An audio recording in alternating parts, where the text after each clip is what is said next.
Oke, halo adik-adik semuanya. Di sini Ibu akan menjelaskan mengenai gerak vertikal, di mana gerak vertikal ini merupakan salah satu penerapan dari gerak lurus berubah beraturan. Nah, apa sih itu dia gerak vertikal? Nah, sebelum Ibu jelaskan mengenai gerak vertikal, silakan perhatikan gambar yang ada di slide berikut. Jadi di sini ada dua gambar. Yang pertama, di sini ada gambar sebuah batu dan juga selembar kertas. Dan di gambar yang kedua di sini ada sebuah batu dan juga selembar kertas yang sudah dibentuk menjadi gumpalan. Nah, dari dua gambar ini, pada gambar pertama, kira-kira apabila batu dan selembar kertas ini dijatuhkan, mana yang akan lebih dulu sampai? Apakah batu atau kertas? Lalu di gambar yang kedua, apabila kita menjatuhkan dua benda seperti batu dan gumpalan kertas ini, benda manakah yang akan terlebih dahulu sampai di tanah? Nah, fenomena ini merupakan salah satu bentuk dari gerak vertikal yang akan kita pelajari hari ini. Nah, gerak vertikal itu apa sih? Gerak vertikal itu merupakan gerak benda yang menempuh lintasan lurus arah vertikal, di mana selama geraknya ini benda akan mengalami percepatan yang konstan, di mana percepatan yang berlaku adalah percepatan gravitasi yang arahnya ke pusat bumi.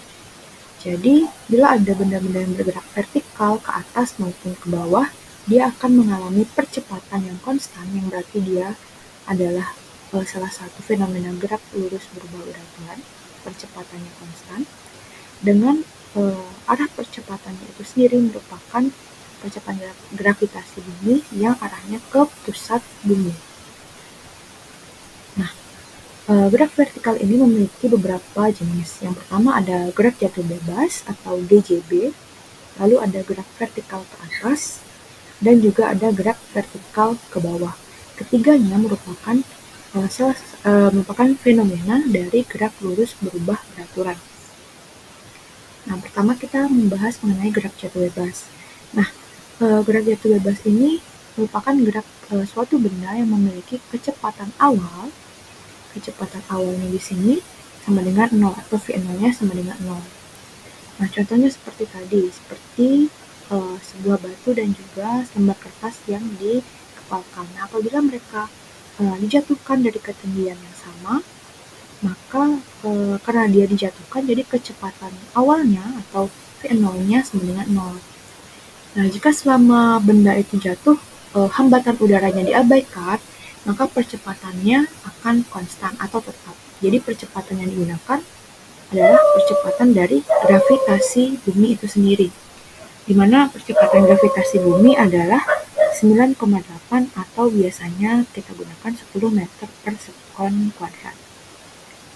Nah, persamaan GJW ini, karena dia merupakan gerak jatuh bebas yang dijatuhkan dari atas ke bawah dengan percepatan yang konstan, maka GJB ini merupakan salah satu gerak lurus berubah beraturan yang V0-nya sama dengan 0. Nah, untuk persamaan dari gerak jatuh bebas, nah dimana kan kita ketahui untuk gerak lurus berubah beraturan dia punya tiga rumus ya. Ada VT, lalu ada VT kuadrat, dan ada S. Untuk VT kuadrat itu V0 plus A kali T. Lalu untuk VT kuadrat, V0 kuadrat ditambah 2 kali A kali S. Lalu untuk S ada V0T plus setengah A kali T kuadrat. Nah, karena di gerak vertikal, A itu sama dengan G atau percepatan sama dengan percepatan gravitasi. Dan V0-nya sama dengan 0, maka perumusan ketiganya ini dapat kita rubah menjadi rumusnya ini, yaitu VT sama dengan G kali T, dimana A-nya kan sama dengan G, berarti G kali T, percepatan gravitasi dikali dengan waktu. Lalu untuk S pada GLBB itu sama dengan H atau ketinggian pada gerak vertikal. Nah, H ini dia rumusnya setengah G kali T kuadrat, dia sama dengan rumus ini. Hanya saja karena V0-nya 0 dan A-nya berubah jadi G, jadi rumusnya setengah kali G kali T kuadrat. Nah, lalu untuk yang ketiga ada VT kuadrat sama dengan 2 kali G kali H. Atau ini rumusnya sama dengan rumus yang ini. Berarti A diubah menjadi G dan V0-nya sama dengan 0. Jadi ada 3 persamaan dari gerak jatuh bebas, di mana diturunkan dari persamaan gerak lurus dua berapalan. Nah, Vt ini merupakan kecepatan benda saat di T tertentu, di waktu tertentu, lalu H adalah ketinggian, T merupakan waktu, dan G merupakan percepatan gravitasi dalam meter per sekon kuadrat. Nah, itu untuk gerak jatuh bebas. Nah, selanjutnya untuk gerak vertikal ke atas. Nah, gerak vertikal ke atas ini merupakan gerak suatu benda yang dilempar lurus ke atas dengan kecepatan awal tertentu. Nah, kalau di gerak jatuh bebas, dia kecepatannya sama dengan 0. Kalau di gerak vertikal ke atas, dia kecepatannya tidak sama dengan 0. Jadi, dia memiliki kecepatan awal. Nah, kecepatan awal ini akan mempengaruhi tinggi maksimum yang ditempuh oleh benda tersebut. Nah, untuk persamaan dari gerak vertikal ke atas itu dia sama seperti persamaan gerak lurus berdua beraturan. Hanya saja karena dia arahnya ke atas, ini kan dia bola kita lempar ya, kita kasih kecepatan V0 ke atas. V0.